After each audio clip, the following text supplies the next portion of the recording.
Hello, everyone, and welcome to the East-West Center Research Program Speaker Series. In this monthly event, we invite speakers from across the Asia-Pacific region to talk about the social, ecological, economic, and political processes that shape this region in profound ways. We are very fortunate to have with us Ms. Suhasini Haidar, acclaimed journalist and diplomatic editor of The Hindu, one of the most respected national dailies in India. Ms. Haidar has covered India's foreign policy for over 2 decades. And over this period, she has covered some of the most important events in India's diplomatic circuit. She has vast experience of covering various conflict zones, and over the years she has reported from Sri Lanka, Lebanon, Iraq, and Libya, to name a few. In 2015, she was awarded the Prem Bhatia Award for journalistic excellence. Welcome, Suhasini, and thank you very much for taking time out to join us today.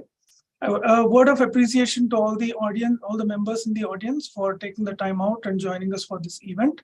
Before I turn over the floor to Suhasini, a small note on logistics. Please post your questions in the Q&A box, and they will be conveyed to the speaker. Without further ado, Suhasini, it's over to you.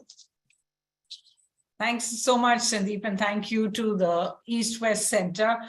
This is really a privilege to speak to all of you. I'm sorry that I can't see you in person, and good evening to all of you on the other side of the world, and good morning to those who might be joining us from here.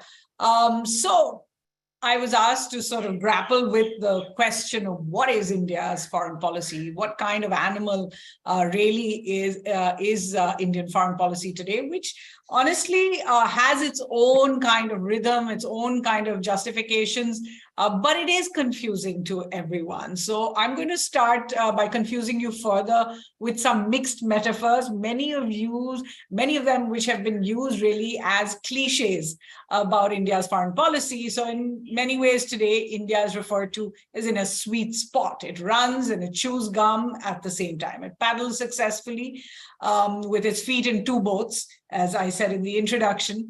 If it plays its cards right, it can learn to be all things to all people. It can walk on water, but if it doesn't, it risks falling off the tightrope. There's a constant reference to a tightrope that India is walking. And if it does fall off that tightrope, it falls right into that murky water of global geopolitics.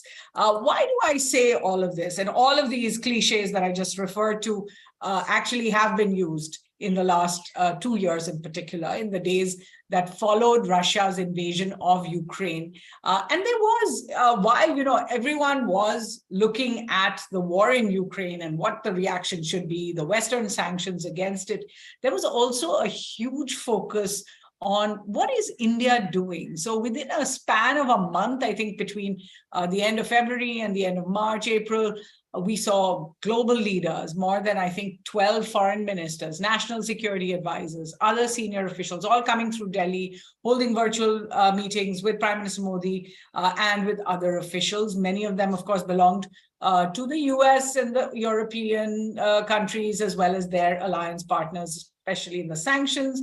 They came with the same message. India must criticize Russia at the UN. India was in the UN Security Council at the time. It must cut ties with Russia. It must join Western sanctions. Interestingly, at exactly the same time, it was like a revolving door in Delhi. And, as a journalist, this is what we were covering, rather than just covering the war in Ukraine and the evacuation of Indian students from there. We were just looking at this flurry of visitors. And amongst those visitors were also the foreign ministers of Russia, Sergei Lavrov, as well as the Chinese foreign minister, Wang Yi. And they were, of course, carrying the opposite message, that India must not cut its ties from Russia, that India must not join sanctions. And it should be part of a coalition that almost rejects sanctions. They were looking at different ways of working around dollar and all the rest of that. So why were they all there? And that is really a question that is only answered by the fact that Indian foreign policy is really more difficult to understand than for most people. So what I'm going to do in the next half hour, 40 minutes, is try and unwrap some of it for you so that when all of you go out there and you ask, so where exactly does India sit? Or where exactly does India, what is India's stand? You can tell them it's complicated, but here are some of the threads that bind it together. One, India is a member of the Quad with the US, Australia, Japan, India, but it's also a member of the SCO. So with Russia, China, Central Asian countries, now Iran has joined as well, Pakistan is there as well.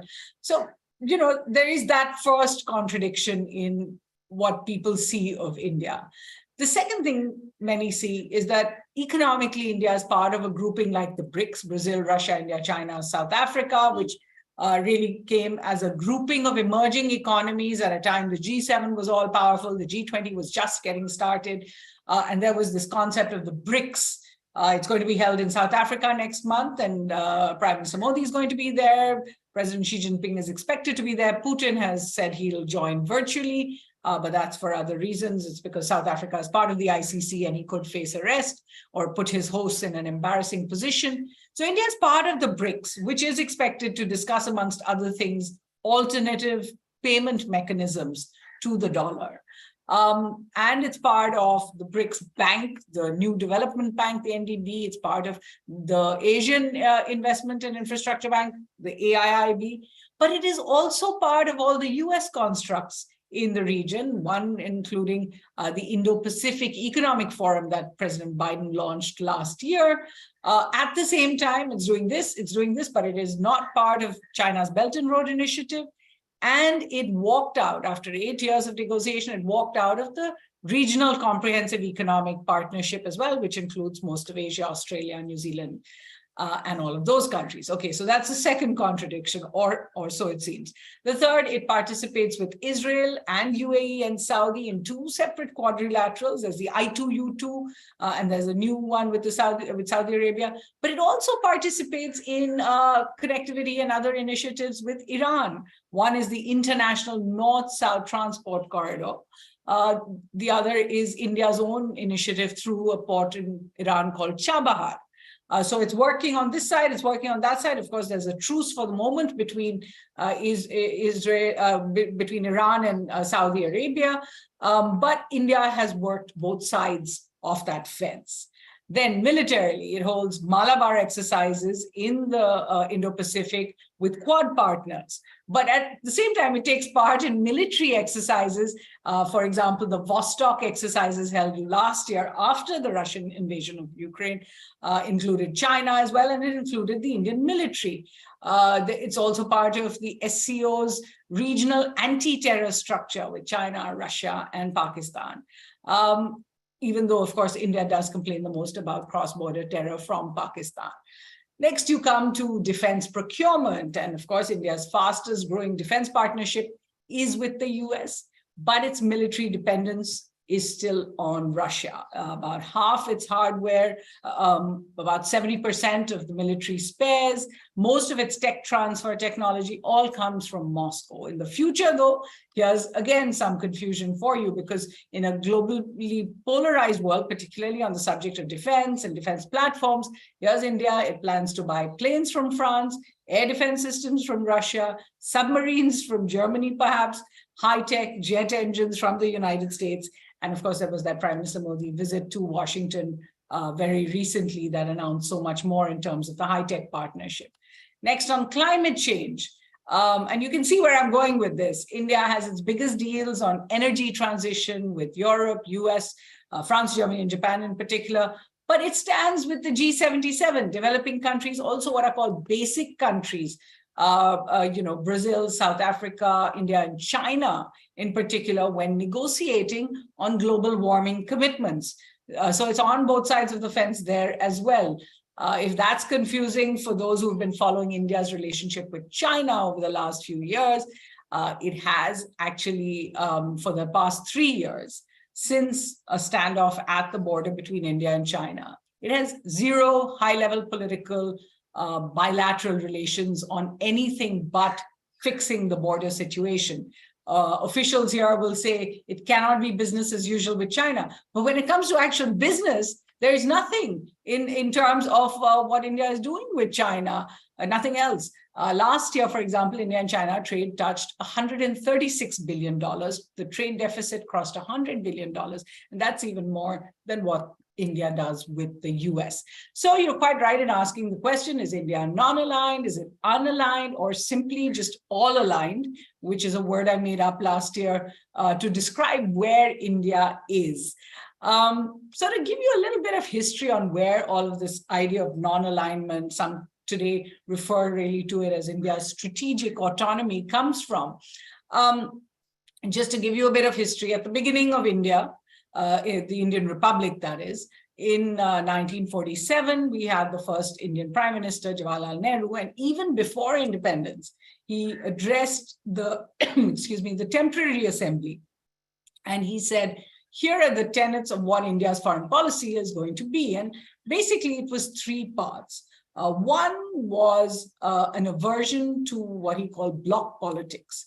This was nothing but non-alignment, that when the global blocs get involved, when geopolitical powers are involved in a tussle with each other, India wants to have no part of it. The second was a solidarity with all countries that in those days were battling colonial powers, imperialist powers, racist powers. And the third was India's intention to speak up, be the voice of the voiceless of the rest of the world, if you like, the smaller countries, the weaker countries, the poorer countries. So as a result of that very idealistic sounding beginning of India's foreign policy, India became a founder of the Bandung Conference, the Afro-Asian Conference, the non-aligned movement that followed. After that, the G77 plus China, as it is called, the countries, they're like 130 countries now, but still called G77, and what is called South-South cooperation. So it sounded like a very beautiful prism where India would just, waft over the world in a very peaceful way and not take sides and still be very helpful to those who needed India's help. Over the years, and I always divide India's foreign policy history into three parts. There's the idealism, the realism, and then the more recent, what we call realpolitik. So over the next few decades, the idealism really began to fail.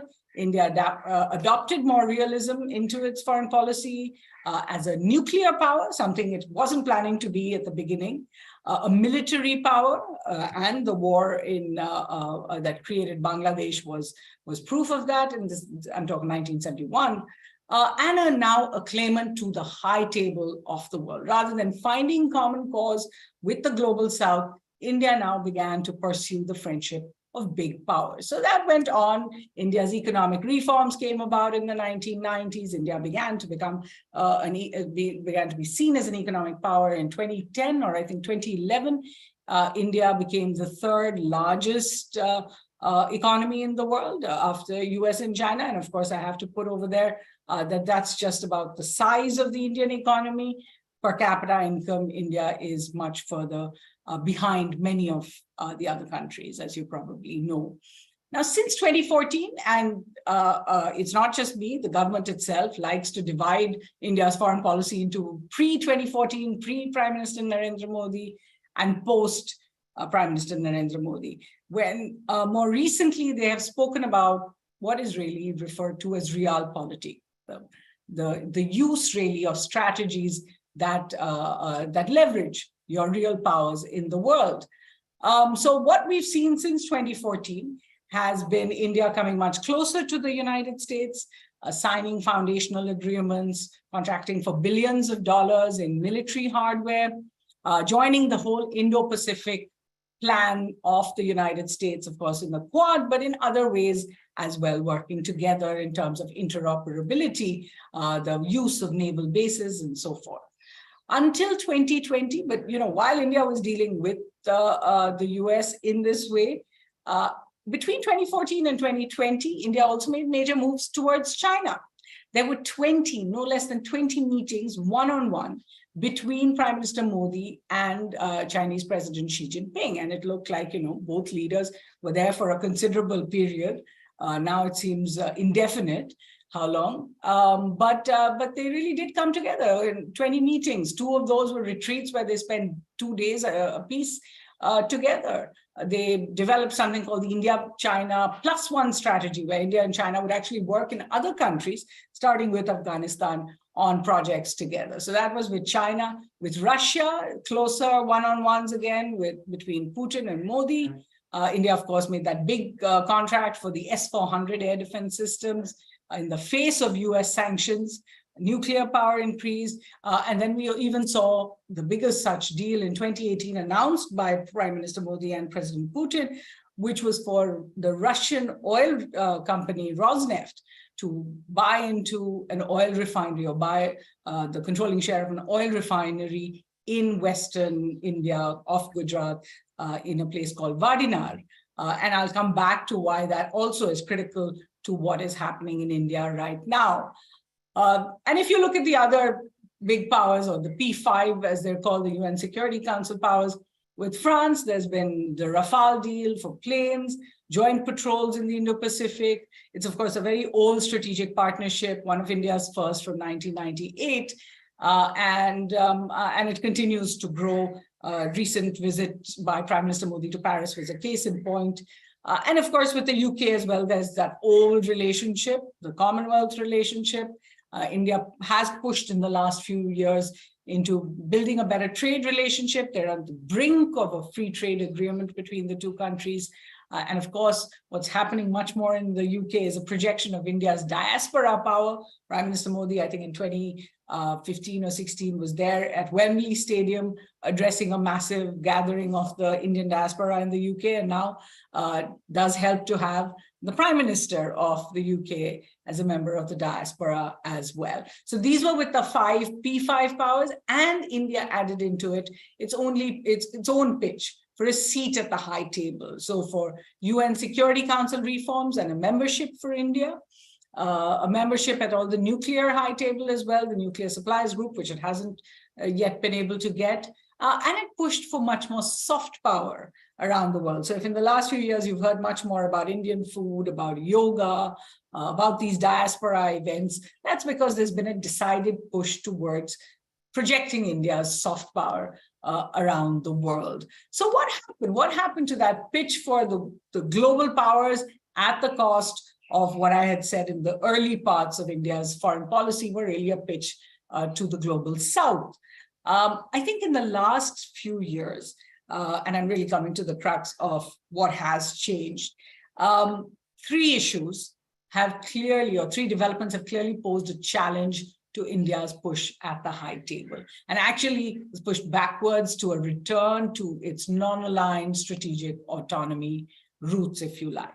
One, of course, is the impact of the COVID pandemic that began in 2020. Remember, the world was already reeling with a global economic downturn when the first cases of COVID were detected in Wuhan.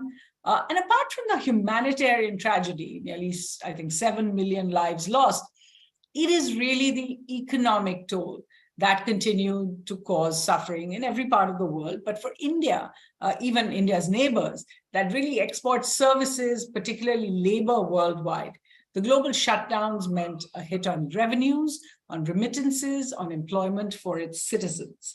And India, as a result, was left needing many more sources of investment, jobs, new markets, an urgent requirement also to find resilient and trustworthy supply chains. So what you're seeing drive a lot of India's foreign policy right now is this quest for supply chains, for diversifying supply chains, because it has been stuck with its dependence on China for a lot.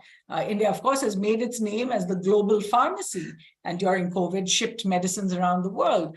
But it is dependent on China for 70% of what are called APIs, active pharmaceutical ingredients. It also is dependent on things on China for electronics and for other parts. And these have really been pushing to make India diversify both its import and its export destinations in order to remain viable. In addition, and you've probably seen this in whichever part of the world you are, there was a growing distrust of globalization. And that's been growing since 2008, maybe since the big banking crisis. But what we are seeing around the world is that even once economically liberal countries are going into protectionist mode. If you look at the United States, for example, and you look at the American Rescue Plan Act, the Infrastructure Investment and Jobs Act, the CHIPS Act, the Chips and Science Act, also IRA, Inflation Reduction Acts, they're all meant to move American manufacturing, investments, all back to the United States. And these have, of course, become a problem for other economies. So there is that need to diversify, as I said, both imports and exports. And finally, somewhere there, here's where the push in India came from. It looked at how the global north or the developed world was dealing with the pandemic. It wasn't dealing with the crisis, the health epidemic, that much better. It wasn't really, it wasn't like the US and Europe were showing the way to the world on how to grapple with the deadly pandemic. They were like the rest of us, learning on the job. But it was also where India saw them refusing to put aside commercial concerns even at this time. And one of the big hits for India really came from a joint proposal that India and South Africa had made at the World Trade Organization, saying, hey, let's put a waiver on TRIPS, as they're called, on tariffs for COVID-related vaccines and medicines. They put that proposal in October 2020, but it's not been shot down, but really hasn't made much headway. And then finally, in all of this, so I'm talking about the pandemic, and in the middle of the pandemic, or just as the pandemic started and India was dealing with it, China's transgressions at the line of actual control, the boundary standoff that I told you about began. There were killings of Indian soldiers, not been seen before since 1970. So a new version of China being seen at India's borders, just as we have seen it in the South China Sea or the Taiwan Straits.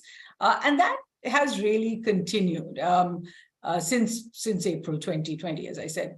And it has put a strain on India's resources, along with all its other difficulties in the period. So these kind of realities that became apparent during the COVID pandemic had really strengthened India's world to work more closely with the global south, go back to its roots, as I said. The other major disruption, and obviously this is the first in terms of where the Western foreign policy is going, but this is the combined effect of Russia's invasion of Ukraine, as well as the imposition of Western sanctions. India's decision from the start of the invasion not to join the Western consensus in either condemning Russia's actions at the United Nations or in the economic sanctions that followed, and it took many of India's partners, particularly in the G7, really by surprise. India didn't just do that. It wasn't just about not criticizing Russia. It actually increased its engagement with Russia, stepped the pedal on imports of Russian oil, for example. At the beginning of the war, you may have heard the Indian foreign minister talk about how India takes only about 1 to 2% of its oil from Russia. Come 2023, India now imports a whopping 40% of its needs from Russia. And it has increased imports of fertilizer, food products as well. So as India faced what was obviously a pushback from the West on this, again, it found strength in numbers in the global South, which had similar misgivings about joining the Western effort to punish Russia. And remember, this isn't just India. While more than 140, so India abstained on all the various resolutions that sought to criticize Russia. But in the UN General Assembly, 140 members, 140 countries voted to criticize Russia for the invasion. But then less than 40 countries, so less than a third, actually joined the coalition or joined any kinds of sanctions. So it seemed like there was a kind of rise of the rest, if you like, even as the world said, hey, we've got lots of problems. Ukraine is a problem, but there are so many more.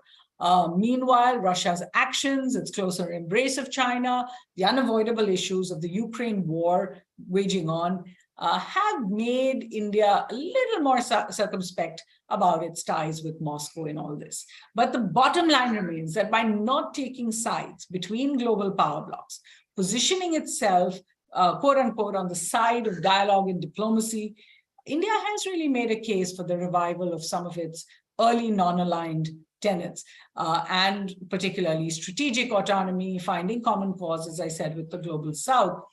At this point, we're a month away from the G20 summit that India is about to host. And at a certain level, if you look at the G20 and the way it is really being pulled apart by this global divide between the G7 countries on one side, US, Europe, Canada, and the G2 combine, if you like, which is Russia and China. So there are these 9 countries on one side. And India is really trying to ensure that it's able to bring those countries together as well as bring the other 11. It's certainly the other 10. So it's certainly part of its challenges are also part of the solution, that by not taking a stand one way or the other, India is helping itself in a more successful squiring, if you like, of this G20 process. In all of this, and I'm going to come to my final points in just a sec, what has also become clear is that global institutions around the world are really under fire from the big powers. Remember, Russia invaded Ukraine while a UN Security Council discussion was actually happening at that time. Nothing the UN has been able to do has dissuaded Russia from its bombing of Ukraine, has been able to bring the two sides to the table. There was a brief period of the Black Sea Grain Initiative, but even that seems to have gone away. Also, the imposition of non-UN unilateral sanctions by the US and European Union are a challenge to the United Nations authority in the world.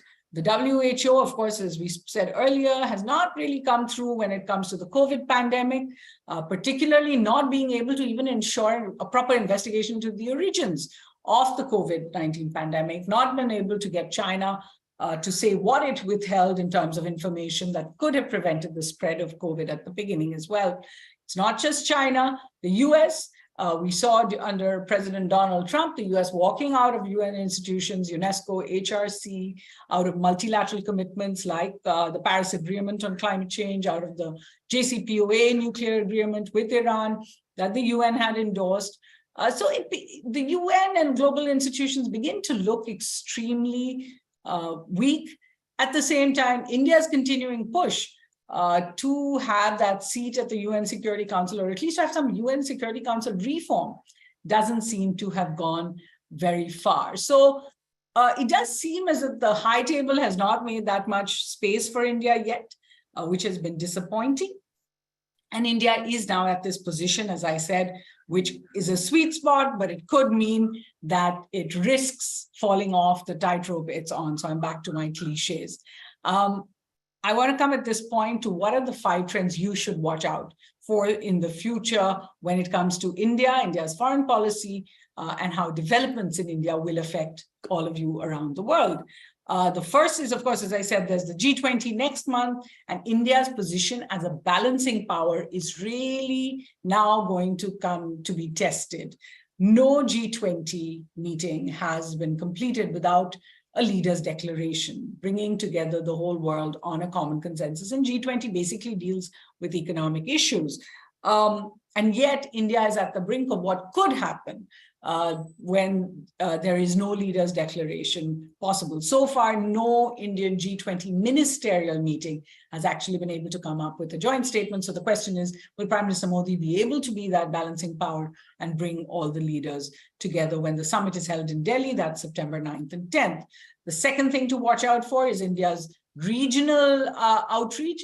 The interesting part, and we haven't spoken about this so far, is India's problems with Pakistan mean that its western flank is really jammed in terms of connectivity. There is no transit trade. There is no trade with Pakistan.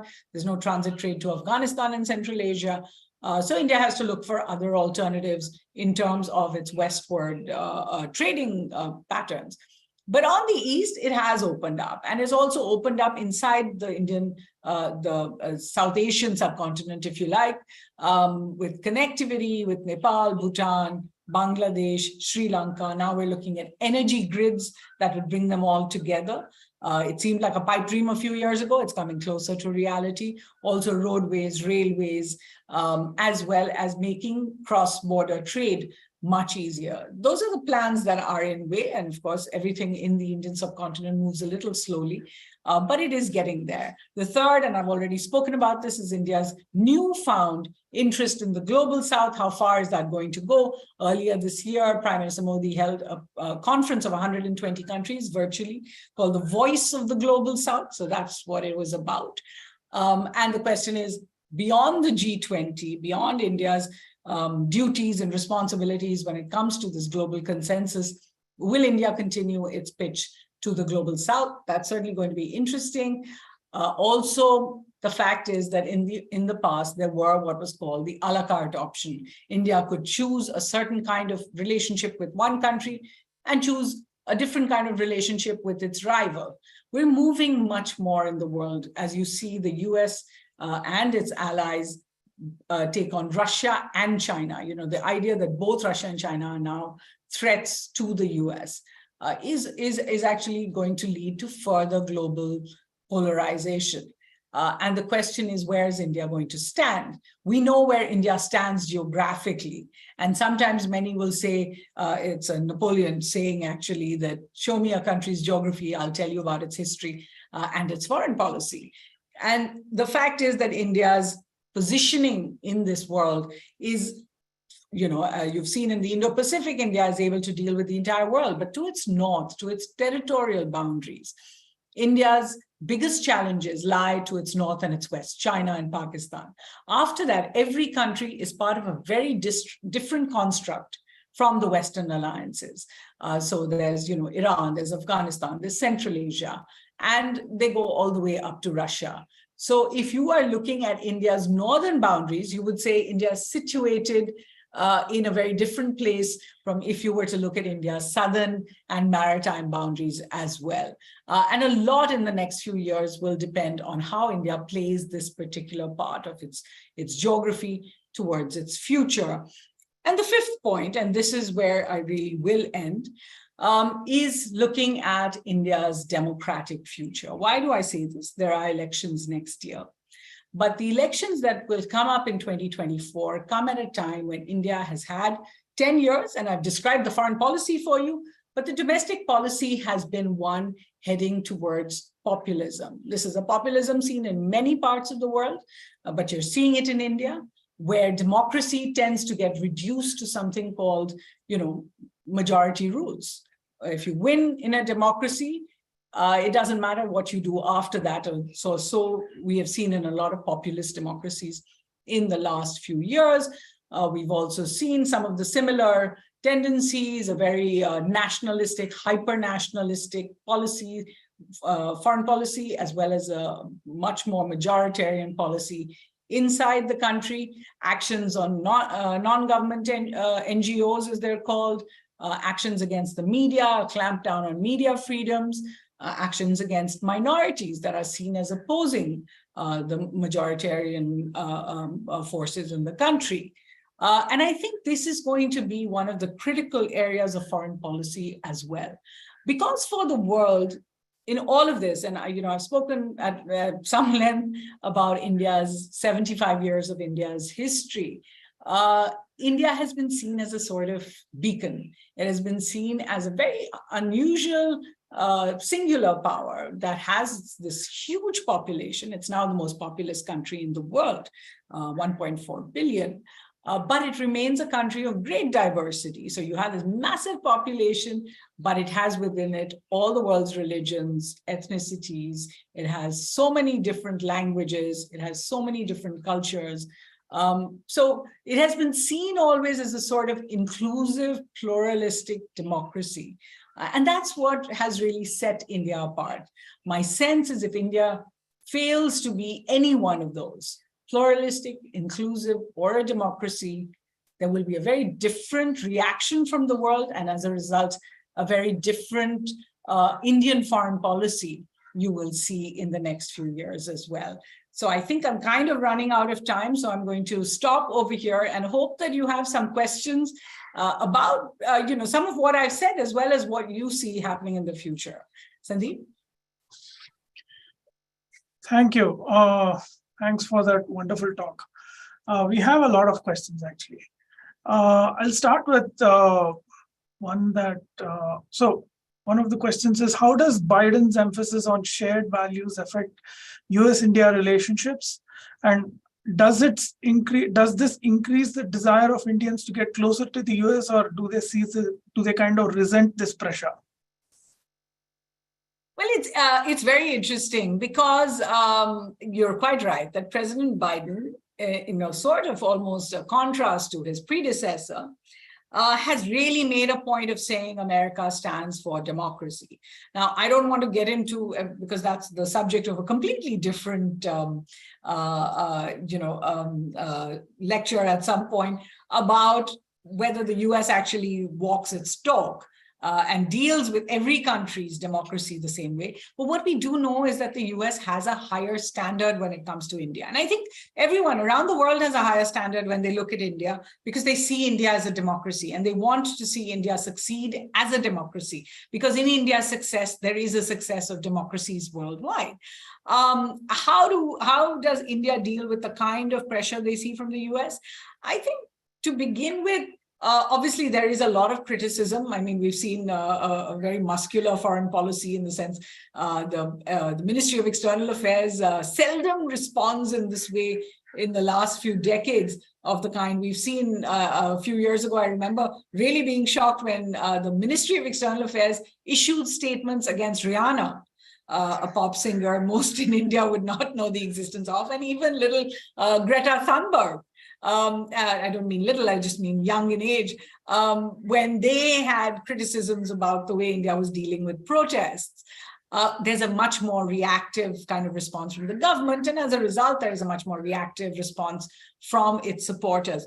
But I think it's necessary to remember that does pull apart your relationship a little bit. It becomes that much more difficult for those on both sides to come together if they don't actually think that they share values. It's that simple, that if either side thinks they're not really sharing values, then the relationship loses a little bit of its quality. We see it once in a while, even during Prime Minister Modi's visit to the United States, which seemed to be such a grand show by the US. We actually saw it, the narrative completely change after a journalist asked Prime Minister Modi about decline of democracy in India. I mean, he answered the question, but the questions about that question, the response from India, equally former President Obama giving an interview the same day where he talked about his worries, his concerns about the decline of democracy in India and the rise of majoritarian forces. And again, we saw, Indian cabinet ministers come out and not just defend India's record, but actually attack Mr. Obama. So I do think the quality of the relationship does suffer. Maybe the deals don't suffer as much. Thank you. The next question is, if you could comment on India's changing foreign policy towards Israel and how, and kind of located within the context of India's own national interests. Well, India's foreign policy towards Israel, of course, until 1991, India did not actually have full diplomatic relations with Israel. So the big shift came then when they set up embassies in India, when after that we saw the first visit by an Israeli president to India, and then, subsequent visits by Indian senior officials to India over the next decade and a half or 2 decades. But post-2014, we saw the first visit by an Indian prime minister to Israel and the first visit by an Israeli prime minister to India, Benjamin Netanyahu. And that really seemed to catalyze the relationship. The idea that India and Israel weren't just going to somehow work together, but that they actually saw something, in common between them.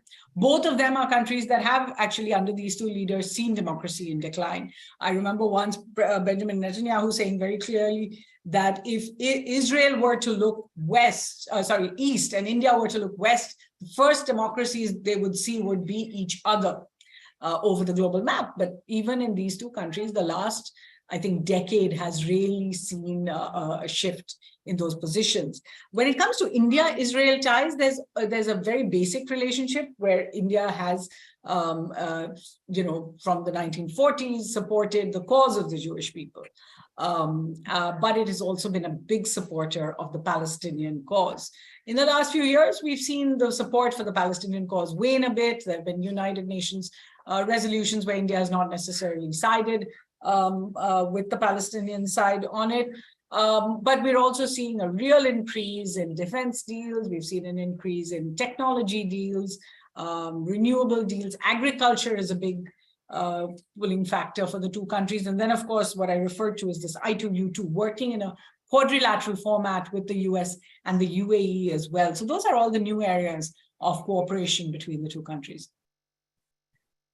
Thank you. In your presentation, you spoke about how India depends on China for a bulk of its APIs, right? So how is India dealing with this supply issue, and how does what India do compare with what other countries do in terms of importing APIs from China? The truth is, I'm not enough of an expert to know how many areas India can diversify from. But I do know that there is a real look at how India can actually start producing APIs as well as find other sources for it. Look, I mean, around the world, other countries are grappling with this. If Europe is talking about the idea of decoupling, the US is talking about the idea of de-risking. They're all talking about, in many ways, loosening the kind of hold China has on their markets. Because in terms of defense, none of these countries in any case deal with China. So they're not dependent in the same way. There are not that many strategic relations between, say, the West as well as India with China. But it's all about the supply chain and about economy and about other parts of the economy. So I definitely know that diversifying on its APIs is a big part of what India is trying to do. But also in other spheres, electronics, for example, the government recently, just about a week ago, announced that it was going to levy new taxes on companies that imported laptops and other electronics. There was a huge pushback because people say 90% of India's electronic components eventually come from China. When the standoff between the two militaries began in 2020, the government brought in new rules saying, not just a cap on FDI, foreign direct investment from China in Indian companies. It also looked at slowing down Indian imports from China. So, the way the ships were being processed, you could see that they had put a real, very pointed slowdown. They'd also banned a lot of Chinese apps at the same time. And it was other countries, Japanese countries in India, Korean countries in India that said, hey, you have to open up these imports because all of our parts, if we're manufacturing cars or whether we're manufacturing computers or mobile phones, we are dependent on China for those components. But there is an acknowledgement that this has to change. So we're seeing policies consistently trying to work with that. Yeah. We have two questions about India's relationship with Pacific Islands. So what is your assessment of how this relationship will pan out in the years to come? And secondly, to what extent do you think India will support the Pacific Islands call for, emissions reduction or loss and damage finance? It's very interesting because, as I said, there was this entire new pitch that we have seen just in the last year or so towards the global south. Until then, there was a sense that India would deal with smaller countries on a bilateral basis. After all, during COVID, India was seen as a country that really delivered vaccines around the world to, I think, 100 countries or so. And many of them were smaller islands. Many of them included the Pacific Islands. Now, recently, after his visit to the G7 to Tokyo, we saw Prime Minister Modi visit the Pacific Islands. He went to Papua New Guinea. He also held another meeting of the FIPIC, as it's called, the Forum of India and Pacific Islands Cooperation, or something like that. It's called FIPIC. I should look it up. And has made his intentions clear to help those countries out in any way. Many of those countries, by the way, have Indian origin citizens who went as indentured labor a century ago. So there are already common bonds. For example, when India wanted to hold a Hindi conference abroad, one of the places it held it was in Fiji most recently. So there are a lot of links with the Pacific Islands. India is now working very closely with Australia, with Japan, when it comes to, helping islands in the region deal with not just their climate change problems, but their debt problems. So that's another area where we're seeing a lot of Indian support for these countries to try and ensure that they are not debt vulnerable, that the kind of loans they get, particularly, of course, this is aimed at China, that those loans should be transparent, they should be sustainable, they should be environmentally friendly. When it comes to loss and damage, India hasn't been as clear, and this is probably chalk it up to the other parts of confusion over India's policies, but India hasn't been as clear about its support at the United Nations for that climate vulnerable country resolution, not just on loss and damage, but also on reparations, if you remember. When it came to loss and damage at COP, if that's what you're referring to, in Sharm el-Sheikh, when the G77 came through with it, India certainly welcomed the loss and damage fund reference, but in a sense was in a tight spot because the G77 was being presided over by Pakistan at the time. So there wasn't too much by way of engagement that India could do. Maybe this year, and particularly with the COP28 in Dubai, you might see India emerge a little more. The problem for India is very simple, which is that it is a developing country, but it is also the third largest economy in the world. So the fear, and China has this fear as well, is that what will happen is India will be expected to give more and more when it comes to mitigation, commitments on global warming, NDCs, and all the rest of that. And it will be expected to actually help with the reparations, help with loss and damage. It won't be a beneficiary in a sense of the loss and damage fund, that it won't be a beneficiary when it comes to reparations if anyone ever plans to give them.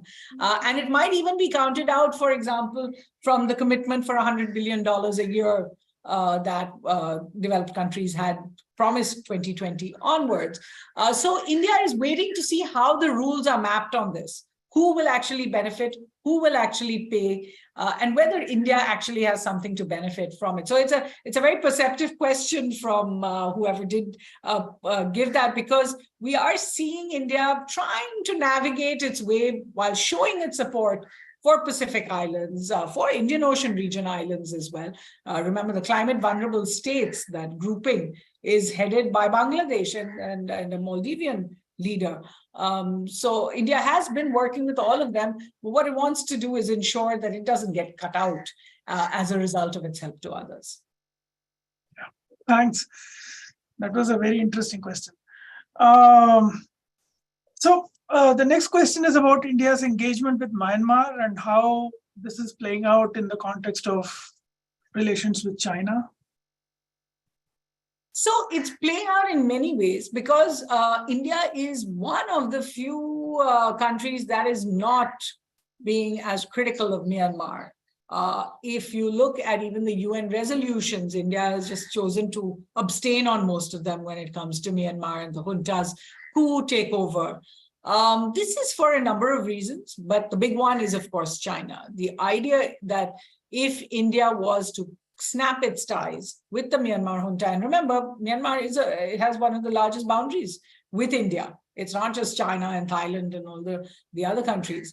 And so India has to worry about China's influence in Myanmar. India has in the last few years, until sanctions really kicked in, really increased its infrastructure footprint in Myanmar.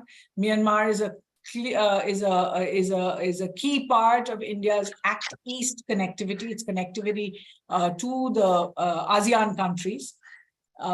It is also a place of concern for India. So whether it is drugs, whether it is weapons, whether it is refugees, whether it is rebels from the junta that are trying to take shelter in India, India has a real problem with the influx. It needs the Myanmar regime to help it in policing the boundary as well, to policing the border between the two countries as well.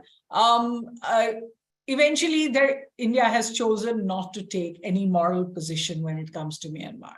And it is completely at odds with the West on this. It is also very interesting that it is taken on the ASEAN at times. One of the regional conferences India held for just this region called the BIMSTEC about a year ago, with India's pushing, actually invited a non-official, an official, but a political official who was a military official to the conference. It was a virtual conference, and that led to a lot of unhappiness in the ASEAN because they said this is not part of our consensus.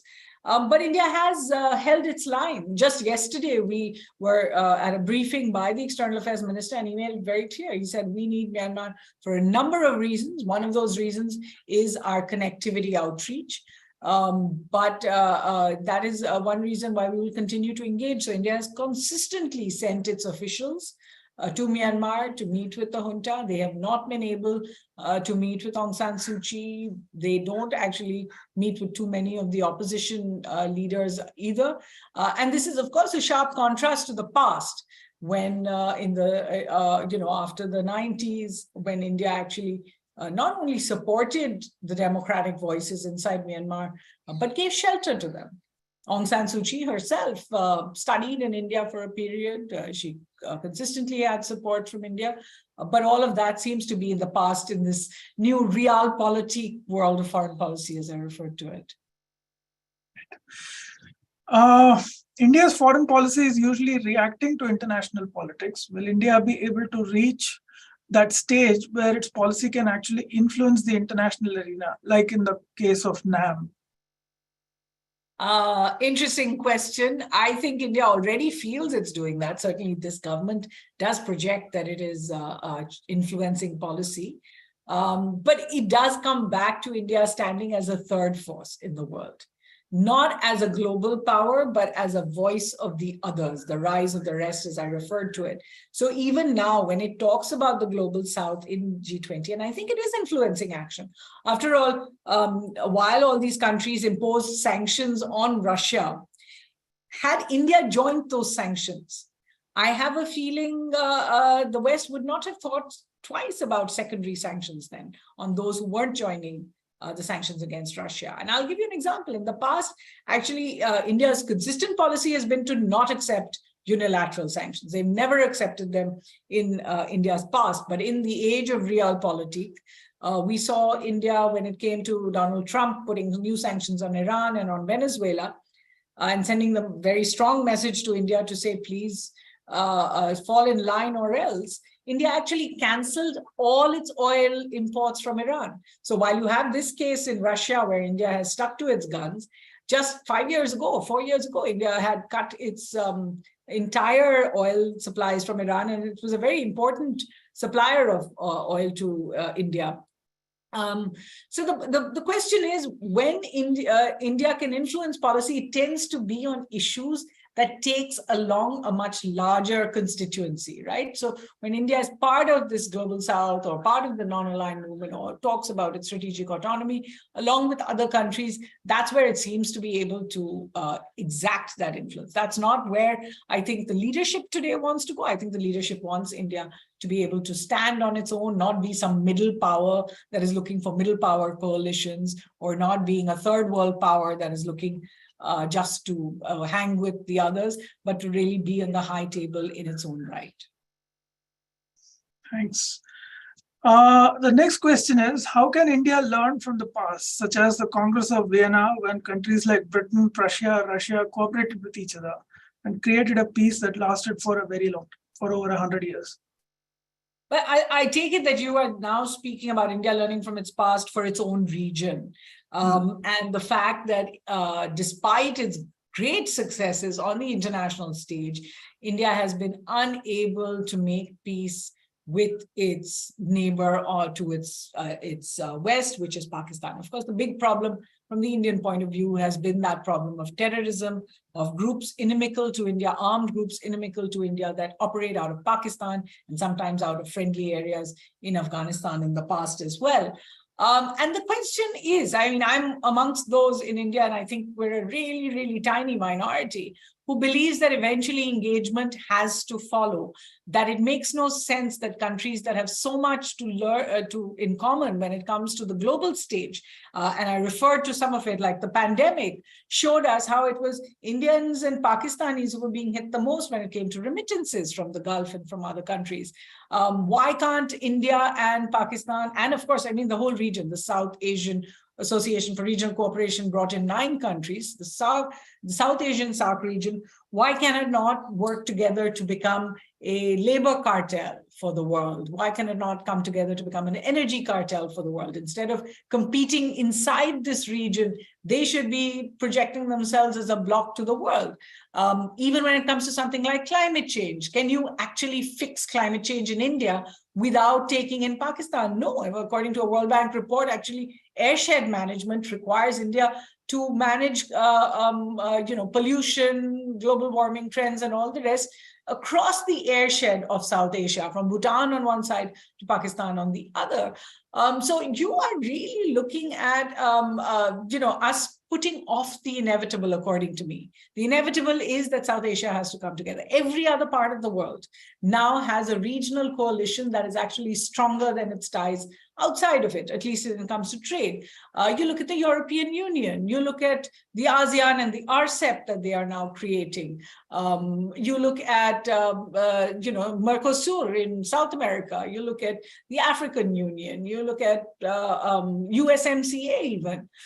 So you're actually seeing each of these, US walked out of CPTPP, but it is still part of the USMCA. So you're seeing countries around the world seeking closer bonds in their region. One of the reasons is also this anti-globalization trend. So at that kind of time for India not to be able to take the larger view, to me, is disappointing.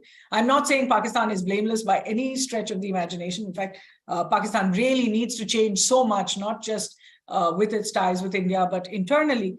But at the end of the day, for India as the much, much, much larger power in the entire region, yes, I do think it's necessary to find ways to move beyond history and to look at all the future problems, because each of the future problems, and I've listed them all out for you, the economy, climate change, digital inclusion, all of these challenges are really a subcontinental challenge. They're not just India's challenges. Thank you. The next question is probably on top of the mind of every Indian living abroad, much more than China or Pakistan or climate change. And that is, why is there a ban on certain varieties of rice? And is this ban temporary? And are the reasons for it domestic? What's really going on? Okay, so again, I have to say, I work so much on diplomacy that I don't keep as close an eye, but of course, nobody could miss those pictures of Indians in various supermarkets around the world stocking up on broken rice and rice they need, particularly South Indians, I think, for various dishes. I think the ban is temporary, as food bans have been, export bans have been. India does this in terms of what's happening in the market right now. If you remember, at the beginning of the Ukraine invasion, India put a ban on the export of wheat. And was only giving country by country, sort of waivers on that, and rice as well. And this caused actually quite a lot of tension.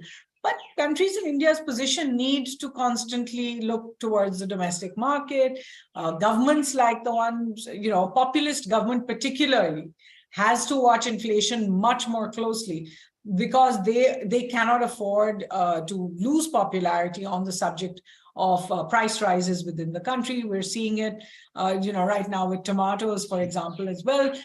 But I do think what it means is that India is not yet at that place, even though we're signing all these great free trade agreements with various parts of the world, India is not at that place where it can give up its protectionism. It can give up its protectionist policies. That's one of the reasons also, besides, of course, the threat of China, that India walked out of the RCEP. So I think even in the macro picture, something like the ban on export of a certain kind of rice for a certain period of time actually just reminds you that India's eventual market is a domestic one, and both consumers and suppliers and exporters are all actually much more bound by, these kind of, in these situations are much more bound together than India's desire to connect with the world. Thank you. We are completely out of time. We are exactly at 5:30 now. Thank you, Suhasini, for that wonderful talk. I think it was very informative, and I think it threw light on India's foreign policy and how it has evolved and where we stand and where we are probably headed.